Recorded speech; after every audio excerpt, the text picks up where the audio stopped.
जय हिंद दोस्तों। आइए दोस्तों शुरू करते हैं क्लास नंबर 4।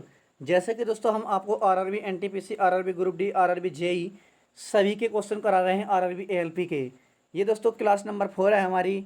संविधान के महत्वपूर्ण क्वेश्चन करा रहे हैं। इससे पहले दोस्तों हमने आपको ज्योग्राफी यानी कि भूगोल के क्वेश्चन कंप्लीट करा दिए हैं, इतिहास के क्वेश्चन कंप्लीट करा दिए हैं। आज दोस्तों हम आपको संविधान के क्वेश्चन कंप्लीट करा देंगे। इसके बाद दोस्तों आपको कमेंट में बताना है कि पहले हम इकोनॉमिक्स यानी कि अर्थशास्त्र कराएं या विज्ञान कराएं।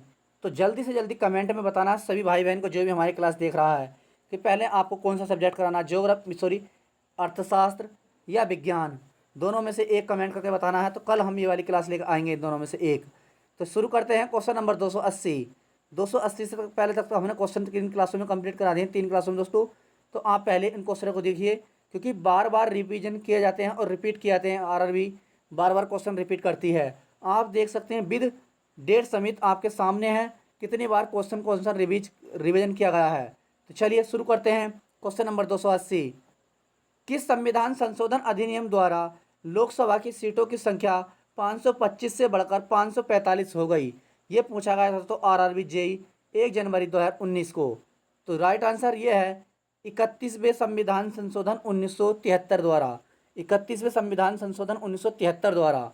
चलिए अगला क्वेश्चन, क्वेश्चन नंबर 281। संसद के वर्तमान सत्र के निष्कासन को कहते हैं? संसद के वर्तमान सत्र के निष्कासन को क्या कहते हैं? तो इसे कहते हैं दोस्तों स्थगन। स्थगन। अगला है क्वेश्चन नंबर आपका 282।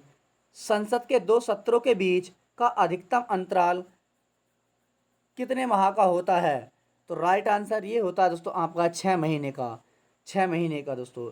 आरआरबी एनटीपीसी 26 अप्रैल 2016 में पूछा गया क्वेश्चन। अगला है क्वेश्चन नंबर 283।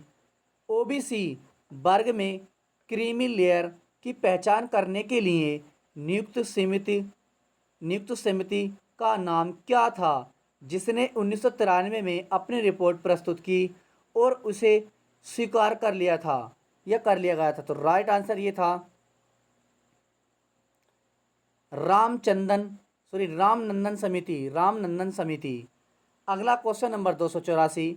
भारत के पहले उप प्रधानमंत्री कौन थे और वह किस राजनीतिक दल से थे? भारत के पहले उप प्रधानमंत्री कौन थे और वह किस राजनीतिक दल से थे? तो बताएंगे, देख सकते हैं आरआरबी ग्रुप डी 7 दिसंबर 2018 में पूछा गया क्वेश्चन। तो ये थे दोस्तों सरदार वल्लभ भाई पटेल। और कौन से उपदल से थे? तो ये थे आईएनसी इनका दल था। राइट आंसर ऑप्शन नंबर नहीं दोस्तों, राइट आंसर बता रहे हैं हम उसमें। चलिए क्वेश्चन नंबर 285 देखते हैं। भारत की संचित निधि से धनराशि व्यय की जा सकती है? तो राइट आंसर संसद की मंजूरी से। राइट आंसर है संसद की मंजूरी से। अगला है क्वेश्चन नंबर 286।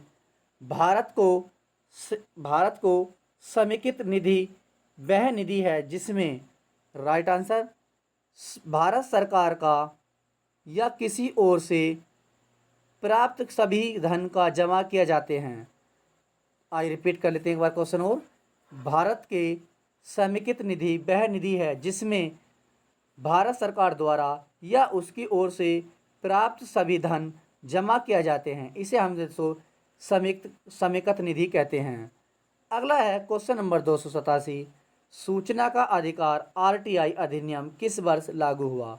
सूचना का अधिकार आरटीआई अधिनियम किस वर्ष लागू हुआ? तो राइट आंसर ये हुआ था 2005 में। तो जो भी भाई बहन नया है दोस्तों जल्दी से जल्दी चैनल को सब्सक्राइब करें, लाइक करें और शेयर करें। Question number 288। राज्यसभा के पहले अध्यक्ष कौन थे? राज्यसभा के पहले अध्यक्ष कौन थे? तो ये थे दोस्तों doctor S Radhakrishnan. Doctor S Radhakrishnan. Next question number 289। Rajya Sabha की सदस्यता पाने के लिए न्यूनतम आयु क्या होनी चाहिए? तो राइट आंसर ये होनी चाहिए 30 वर्ष। 30 वर्ष। अगला है क्वेश्चन नंबर 290। अपनी सरकार के विरोध अविश्वास प्रस्ताव के दौरान भारत का प्रधानमंत्री मतदान में भाग नहीं ले सकता यदि वह राज्यसभा का सदस्य है तब। कौन दोस्तों राज्यसभा का सदस्य है तब? आइए रिपीट कर लेते हैं एक बार क्वेश्चन और। 290। अपनी सरकार के विरोध अविश्वास प्रस्ताव के दौरान भारत का प्रधानमंत्री मतदान में भाग नहीं ले सकता यदि वह राज्यसभा का सदस्य हो। राइट आंसर राज्यसभा का सदस्य हो। अगला है क्वेश्चन नंबर आपका 291, राज्यसभा सदस्यों को कार्यकाल कितना है?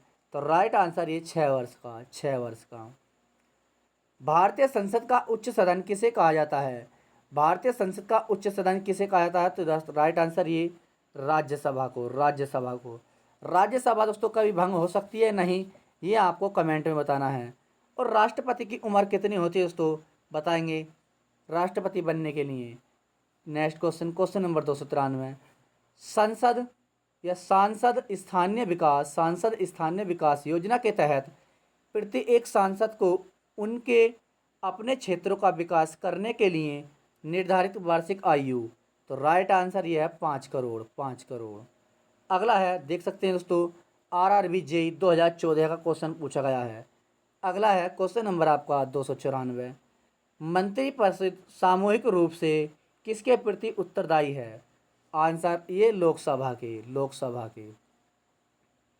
नेक्स्ट क्वेश्चन नंबर 295, लोकसभा के सदस्यों के रूप में योग्य होने के लिए आवश्यक न्यूनतम आयु क्या है? तो राइट आंसर ये है 25 वर्ष लोकसभा में। क्वेश्चन नंबर 296, लोकसभा सदस्यों के कार्यकाल की अवधि कितनी है? लोकसभा के सदस्य के कार्यकाल की अवधि कितनी है? तो राइट आंसर ये है 5 वर्ष, 5 वर्ष। अगला है क्वेश्चन नंबर 298, लोकसभा में उन सदस्यों की कुल संख्या कितनी है जिन्हें राज्यों के विभिन्न चुनाव क्षेत्रों से सीधा जनता द्वारा चुना जाता है? तो right answer 530। Next question number आपका 299,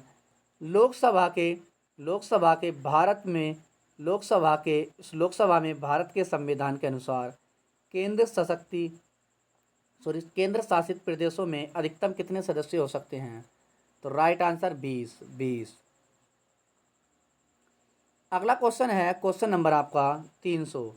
तो क्वेश्चन नंबर 300 देखते हैं दोस्तों। ये हमने संविधान के 300 क्वेश्चन 3 क्लास में कंप्लीट करा चुके हैं। तो चलिए आगे भी बने रहें, अधिक से अधिक क्वेश्चन आपको मिलेंगे। चलिए, लोकसभा की बैठक के गठन के लिए आवश्यक कोरम सदस्य के कुल सदस्यों का भाग होता है? तो राइट आंसर 10वां भाग। अगर दोस्तों किसी भाई बहन को पीडीएफ चाहिए तो टेलीग्राम का लिंक हमने दे रखा है, तो आप टेलीग्राम का लिंक ज्वाइन कर सकते हैं। और आपको जैसे कि दोस्तों हमारे 3 टॉपिक कंप्लीट हो चुके हैं, जैसे कि ज्योग्राफी यानी कि भूगोल, इतिहास। आज दोस्तों हम विज्ञान के क्वेश्चन कंप्लीट कर देंगे।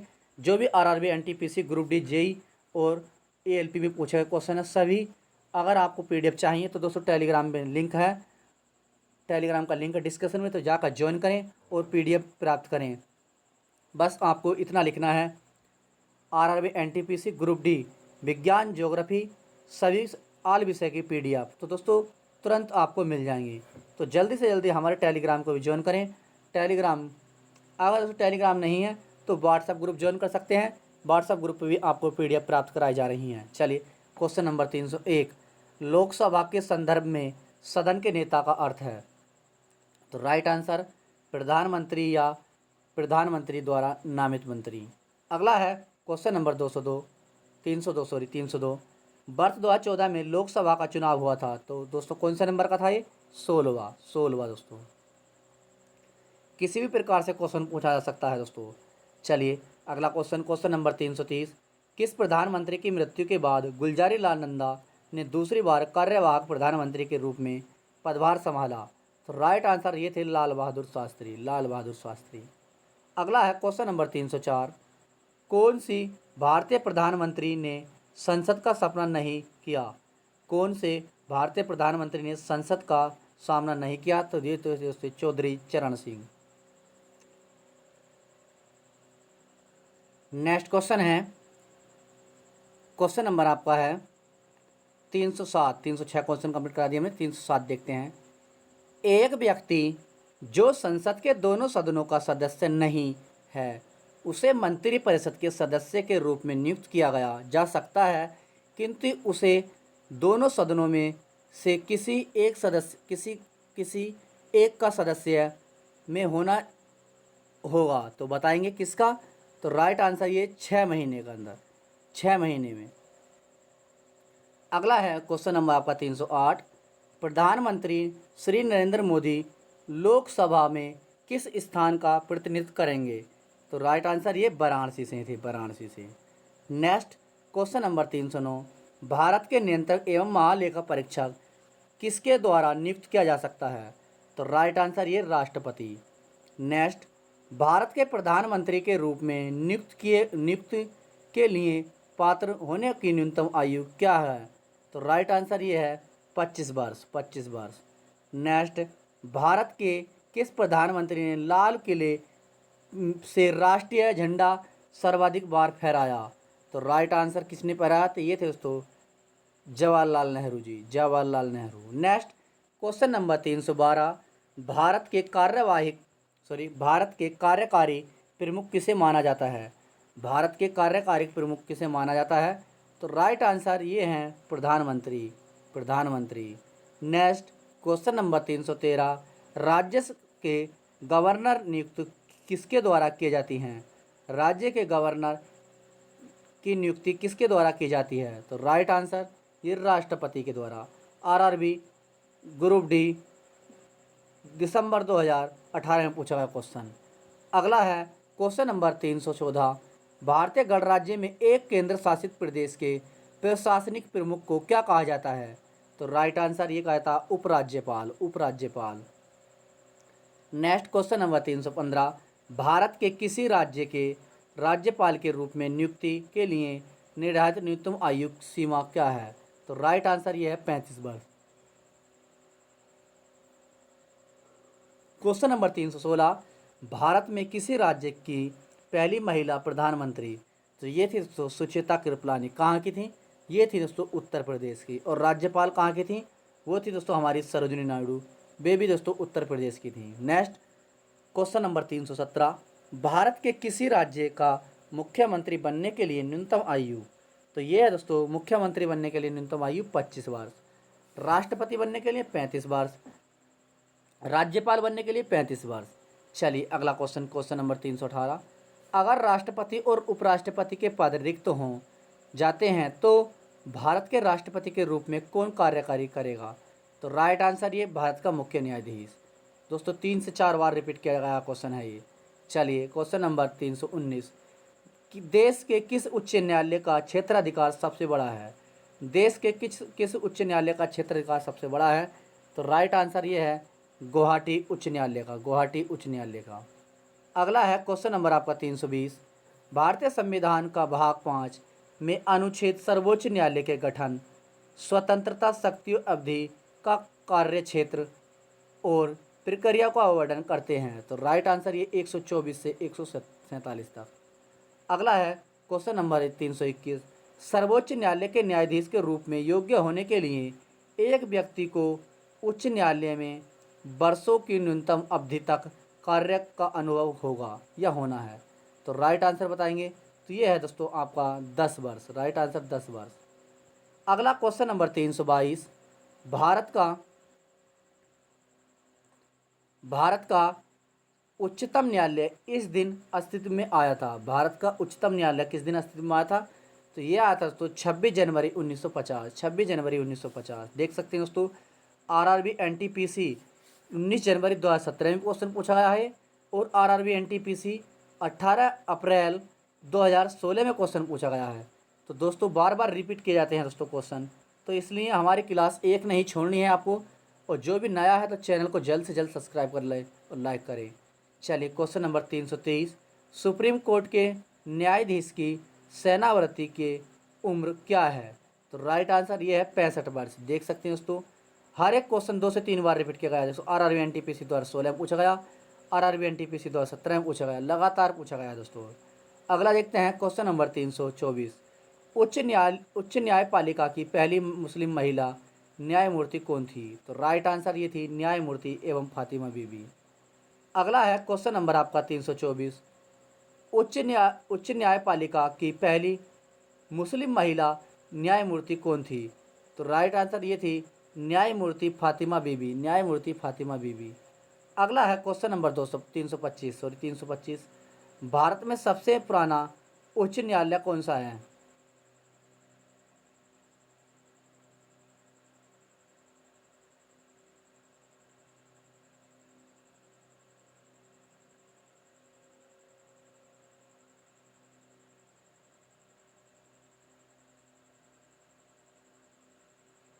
अगला है क्वेश्चन नंबर 325, भारत में सबसे पुराना उच्च न्यायालय कौन सा है? तो यह है कलकत्ता उच्च न्यायालय। नेक्स्ट क्वेश्चन, क्वेश्चन नंबर 326, भारतीय संविधान के अनुसार उच्च न्यायालय के न्यायाधीशों का स्थानांतरण करने का अधिकार किसके पास है? तो राइट आंसर ये राष्ट्रपति के पास, राष्ट्रपति के। अगला है क्वेश्चन नंबर 327, संसद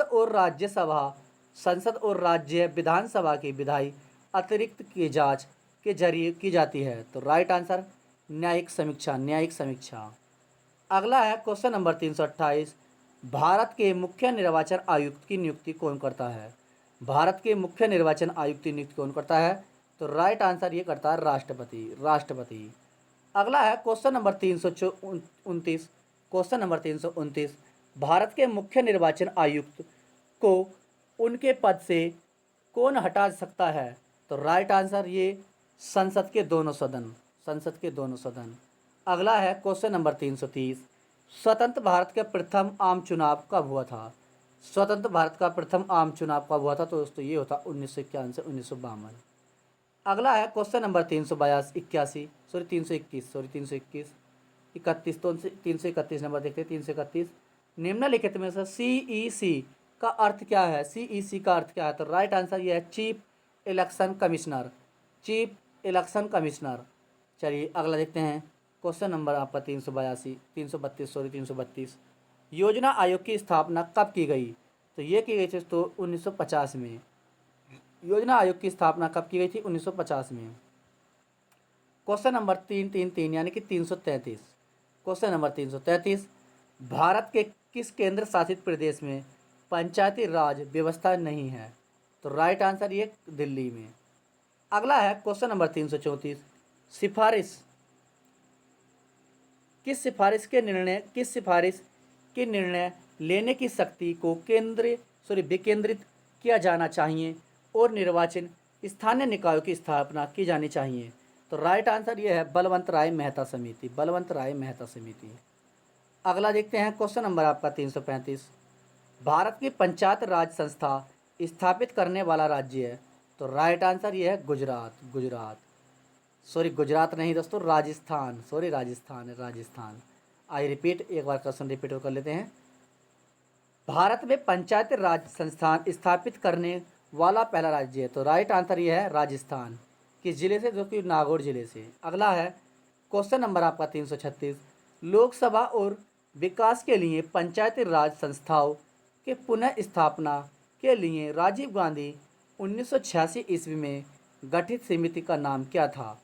तो right answer option A LM Singhvi समिति, LM सिंघवी समिति। अगला है क्वेश्चन नंबर 337, अगर पंचायत स्थगित है तो चुनाव होगा? अगर पंचायत स्थगित है तो चुनाव होगा। ऑप्शन ए स्थगित समय के 6 माह के अंदर, स्थगित समय के 6 माह के अंदर। अगला क्वेश्चन 338, भारत के संविधान में सेल्युलर शब्द को किस संशोधन अधिनियम के माध्यम से जोड़ा गया था? तो राइट आंसर ये है 42वां संविधान संशोधन 1976। नेक्स्ट क्वेश्चन नंबर 339, भारतीय संविधान की स्थापना में किस संविधान संशोधन के अनुसार किया गया था? तो राइट आंसर ये 42वां संविधान संशोधन। अगला है क्वेश्चन नंबर आपका 340, श्रीमती इंदिरा गांधी द्वारा लगाए गए आपातकाल के दौरान अभिहित को महत्वपूर्ण और बड़ी संख्या वाले परिवर्तनों की जगह से मिनी संविधान के रूप में जाना जाता है? तो राइट आंसर ये है 42वां संविधान संशोधन अधिनियम 1976 द्वारा। अगला है क्वेश्चन नंबर आपका 341, मई 2015 तक संविधान में संशोधन की कुल संख्या क्या थी? मई 2015 तक तो ये थी 200 दोस्तों, 100। चलिए अगला क्वेश्चन देख सकते हैं दोस्तों किस प्रकार के क्वेश्चन पूछे गए हैं। ये क्वेश्चन पूछने का नहीं है, फिर भी क्वेश्चन अधिक से अधिक कठिन से कठिन और इम्पोर्टेंट घुमाने वाले क्वेश्चन पूछे गए हैं। चलिए क्वेश्चन नंबर 343, 2017 के अंत तक उपलब्ध जानकारी के लिए अनुसार भारत के संविधान द्वारा कितनी भाषाओं को मान्यता मिली या प्राप्त है? तो राइट आंसर ये है 22। अगला है क्वेश्चन नंबर 344, केरल की राज्यसभा भाषा है, केरल की राज्य भाषा? तो राइट आंसर ये है मलयालम। आरआरबी ग्रुप डी 29 अक्टूबर 2018 क्वेश्चन पूछा गया है। नेक्स्ट क्वेश्चन नंबर 345, गोवा को कार्यकारिणी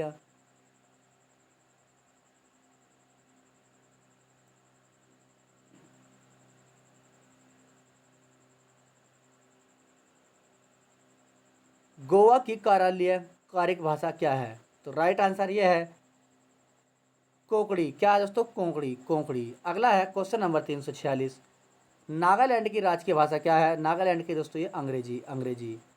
अगला है क्वेश्चन नंबर 347, भारत के संविधान में कौन सा अनुच्छेद हिंदी को संघ की राजभाषा का दर्जा प्रदान करता है? तो राइट आंसर अनुच्छेद 343, 343। अगला है क्वेश्चन नंबर 348, भारतीय संविधान के अनुसार अटॉर्नी जनरल कार्य का कार्य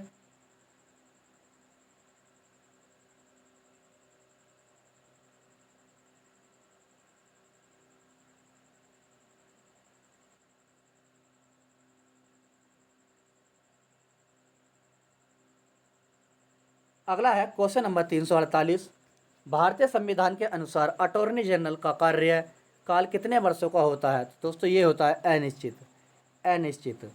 अगला है क्वेश्चन नंबर 349, 349 देखते हैं, भारत के अटॉर्नी जनरल महान्यायवादी की नियुक्ति कौन करता है?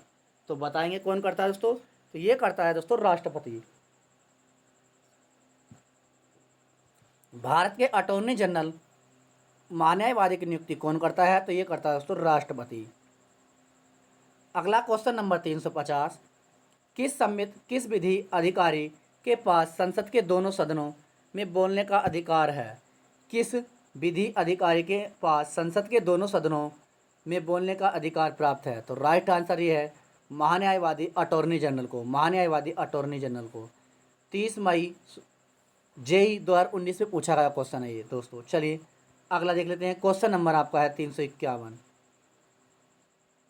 शिवसेना किस राज्य की क्षेत्रीय राजनीतिक पार्टी है? शिवसेना किस राज्य की क्षेत्रीय राजनीतिक पार्टी है? तो राइट आंसर ये महाराष्ट्र की। कहाँ की? महाराष्ट्र की। Next, NT. रामा राव ने तेलुगु देशम पार्टी कब स्थापित की? तो बताएंगे। ये की थी दोस्तों 29 मार्च 1982 को। अगला है क्वेश्चन नंबर आपका 353, क्वाला कुतला चंद्रशेखर राव किस राजनीतिक दल से नेता हैं? तो राइट आंसर ये तेलंगाना राष्ट्र समिति से, तेलंगाना राष्ट्र समिति से। नेक्स्ट क्वेश्चन नंबर 354, राष्ट्रीय आपातकाल के बाद सत्ता में आने वाली राजनीतिक पार्टी थी? तो राइट आंसर ये थी दोस्तों जनता पार्टी। 2018 में पूछा गया क्वेश्चन ये। नेक्स्ट क्वेश्चन नंबर आपका 355, बहुजन समाज पार्टी को क्या के प्रतीक द्वारा पहचाना जाता है? बहुजन समाज पार्टी को के प्रतीक द्वारा पहचाना जाता है? तो राइट आंसर ये उनके प्रतीक चिन्ह के हाथी द्वारा, हाथी द्वारा। देख सकते हैं दोस्तों कितना आसान क्वेश्चन पूछा गया था। अगला क्वेश्चन, क्वेश्चन नंबर 356, कौन से भारतीय राष्ट्रीय राजनीतिक दल का नेतृत्व ममता बनर्जी करती है? तो राइट आंसर ये है अखिल भारतीय तृणमूल कांग्रेस, अखिल भारतीय तृणमूल कांग्रेस। अगला है क्वेश्चन नंबर 357, बीजू जनता दल किस भारतीय राज्य की क्षेत्रीय राजनीतिक पार्टी है? तो राइट आंसर ये है उड़ीसा।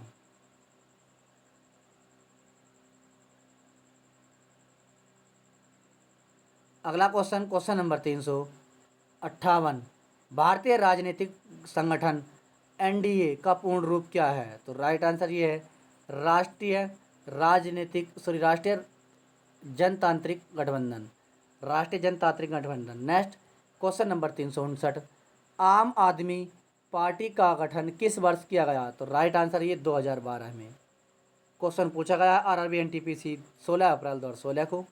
नेक्स्ट क्वेश्चन नंबर 360, राजनीतिक नेता नीतीश कुमार किस भारतीय राज्य से संबंधित है? तो राइट आंसर ये है बिहार से। अगला है क्वेश्चन नंबर आपका 361, कौन सा जीव भारत के संरक्षण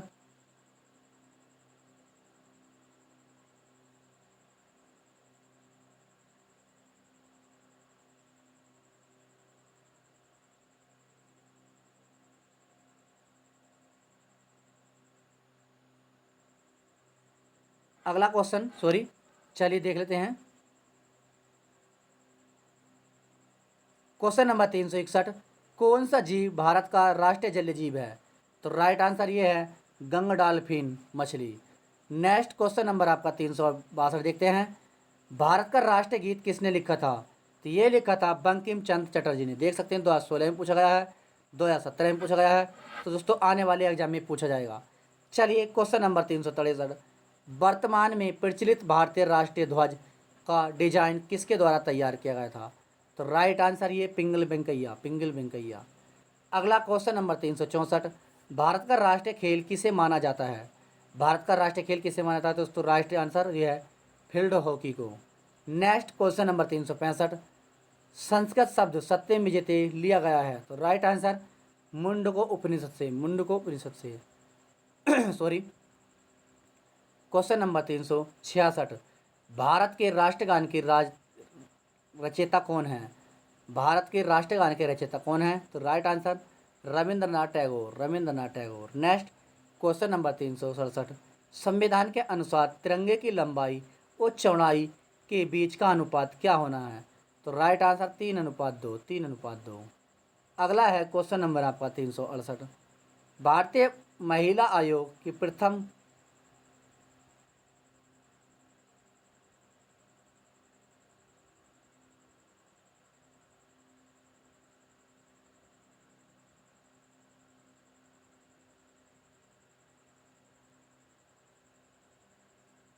अगला क्वेश्चन नंबर 368, भारतीय महिला आयोग के प्रथम पुरुष सदस्य कौन थे? तो ये थे आलोक रावत। नेक्स्ट क्वेश्चन नंबर 369, 1953 में पहला पिछड़ा वर्ग आयोग की स्थापना या अध्यक्षता नियुक्ति किया गया था? तो राइट आंसर काका कालेकर। देख सकते हैं तो आरआरबी एनटीपीसी 30 अप्रैल 2016 में पूछा गया क्वेश्चन।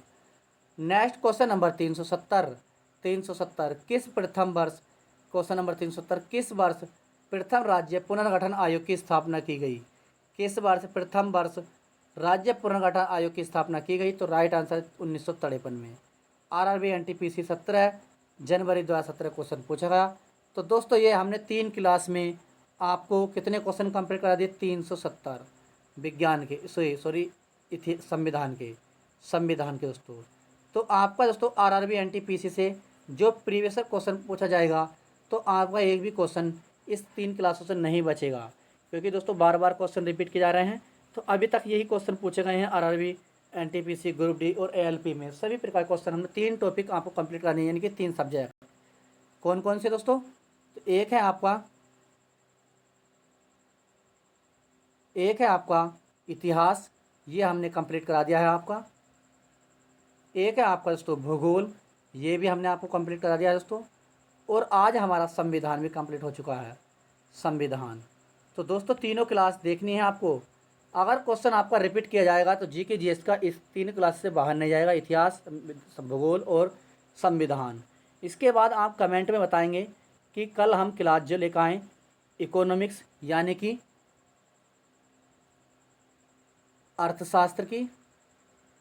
अर्थशास्त्र या विज्ञान की। तो कमेंट में ज़रूर बताएं सभी भाई बहन। जो भी नया है और जिसने अभी तक हमारी क्लास ज्वाइन नहीं की है तो कर लीजिए। कम समय में अधिक से अधिक क्वेश्चन हम कराते हैं और most important question with date समय, जो कि दोस्तों किस तारीख में कौन से एग्जाम में पूछा गया है। तो चलिए, अगर चैनल पर जो भी भाई बहन नया है तो चैनल को सब्सक्राइब करना ना भूलें और ज़्यादा से ज़्यादा अपने दोस्तों सभी भाई बहन फ्रेंडों को शेयर करें, ताकि दोस्तों सभी के पास ये क्लास पहुँचे और सभी को लाभ मिल सके आने वाले एग्ज़ाम में।